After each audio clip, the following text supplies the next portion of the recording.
Assalamualaikum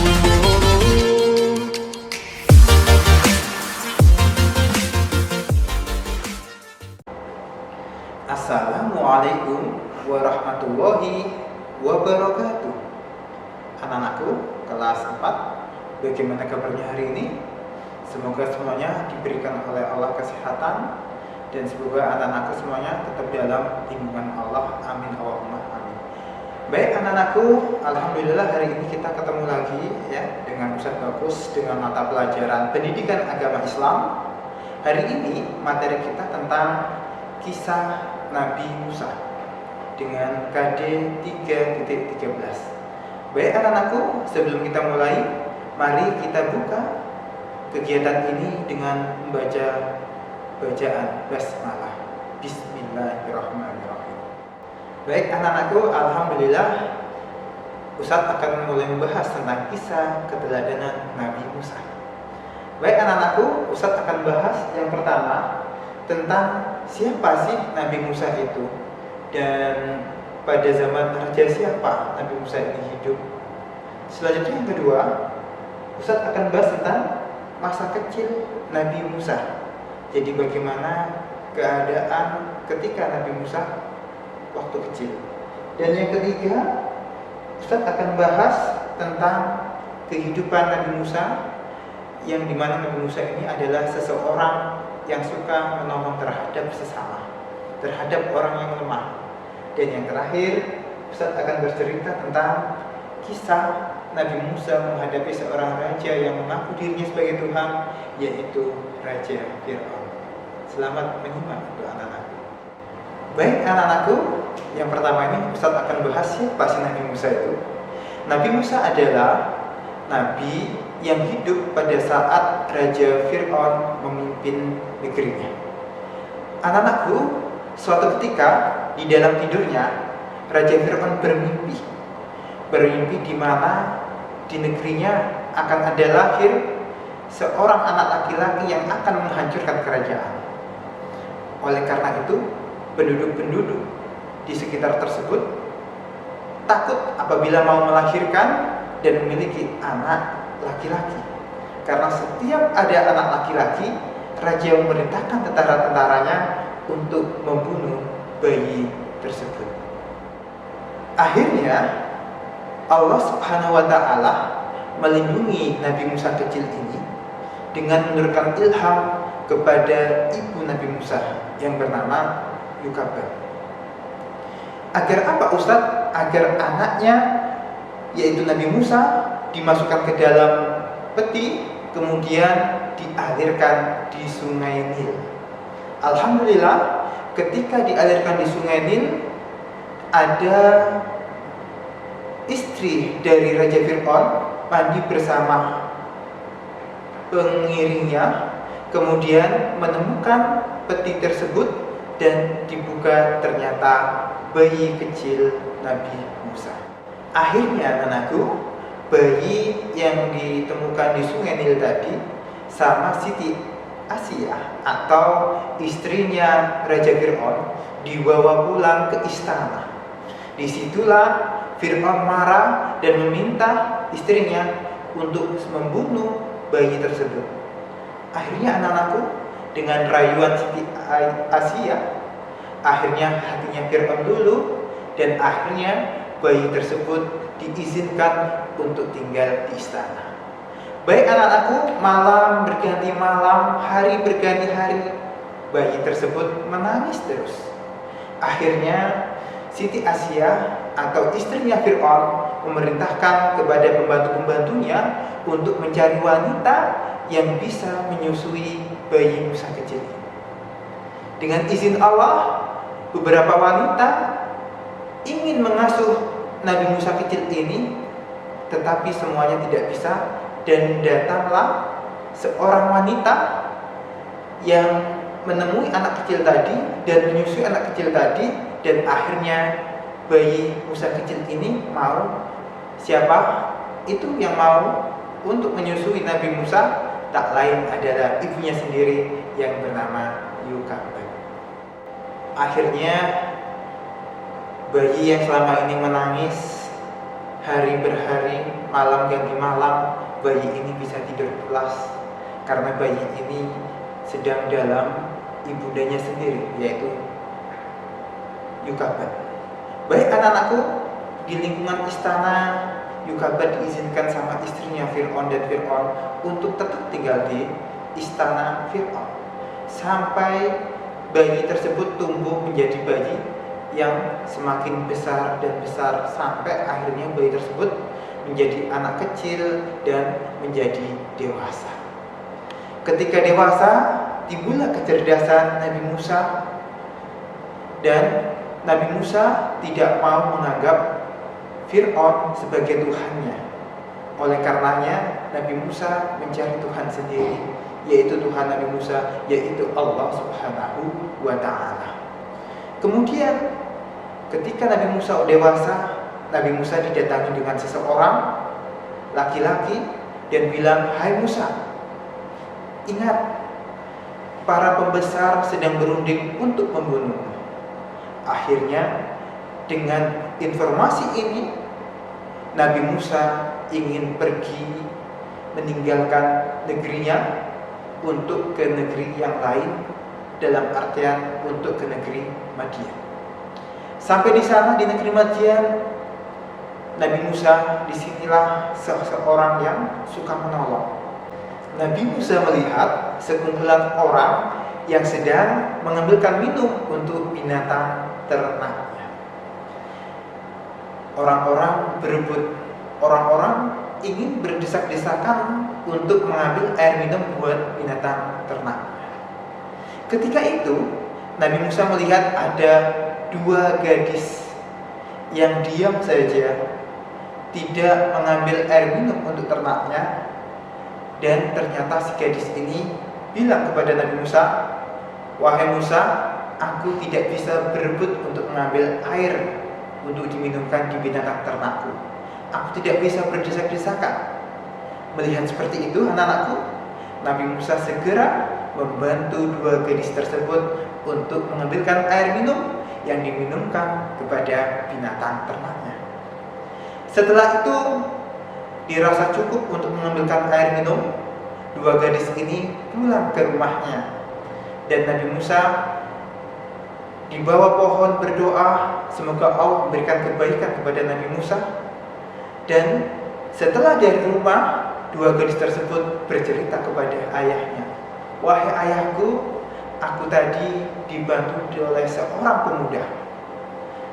Wahai ayahku, kalau boleh izinkan pemuda tersebut kita ambil sebagai pekerja kita."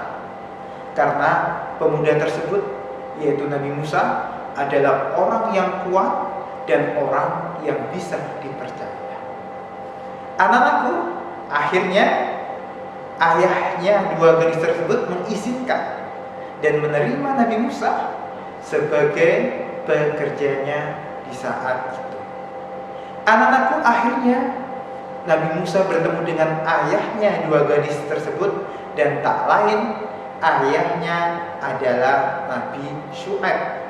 Dan akhirnya Nabi Musa dinikahkan dengan salah satu putrinya.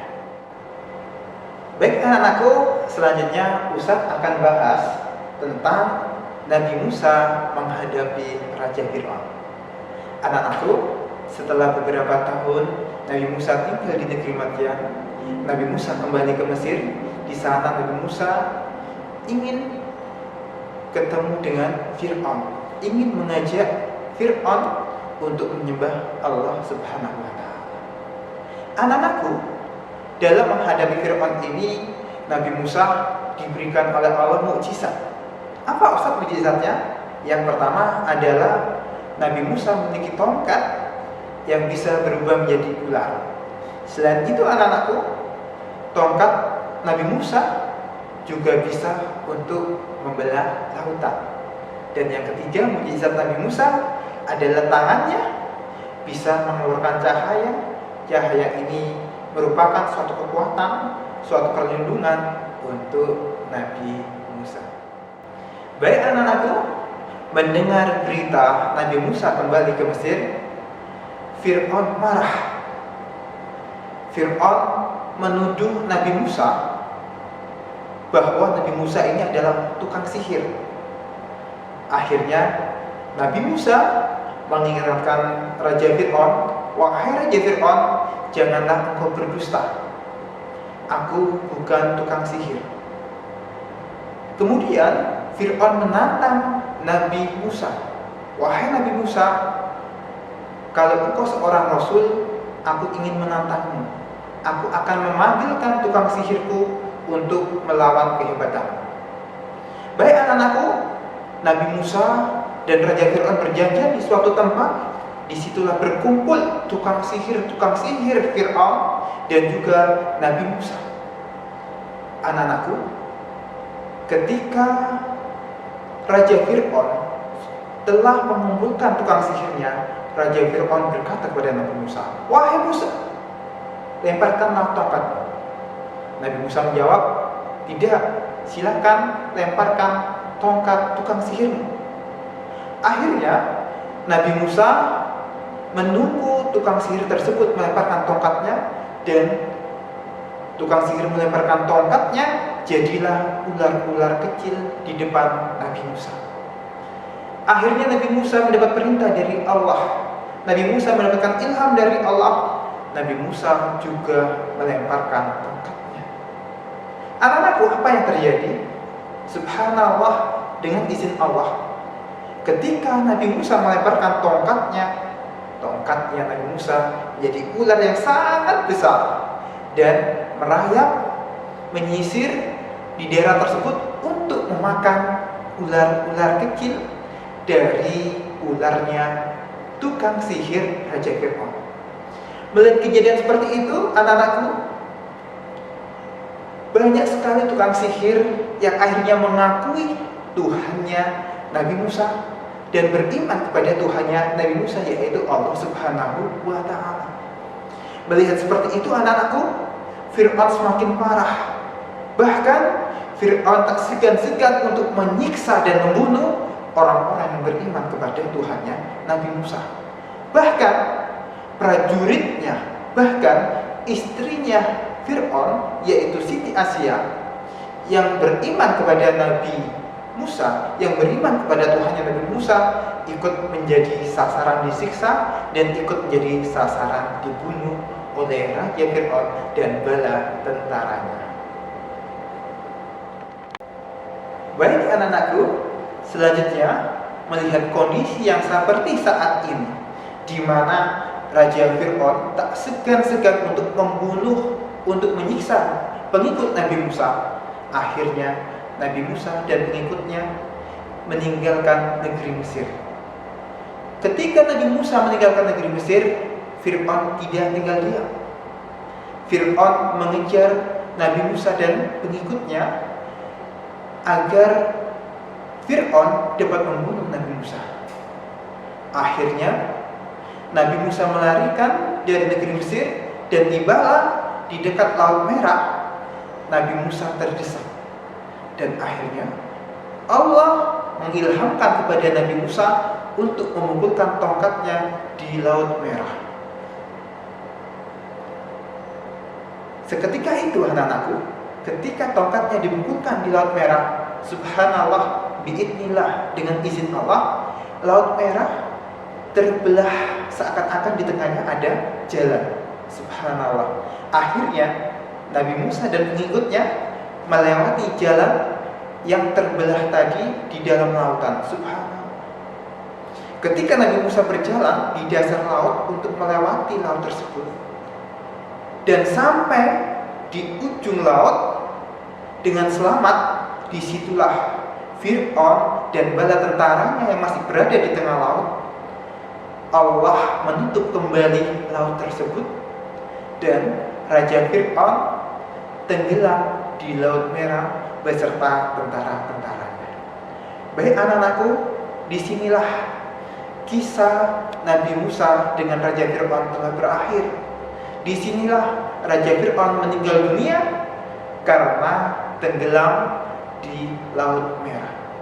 Anak-anakku, dari cerita ini kita dapat mengambil kisah, ingat bahwasanya kita ini adalah makhluk. Kita tidak boleh sombong. Kita tidak boleh merasa diri kita seperti Tuhan, seperti Fir'aun yang merasa dirinya sebagai Tuhan. Tidak boleh.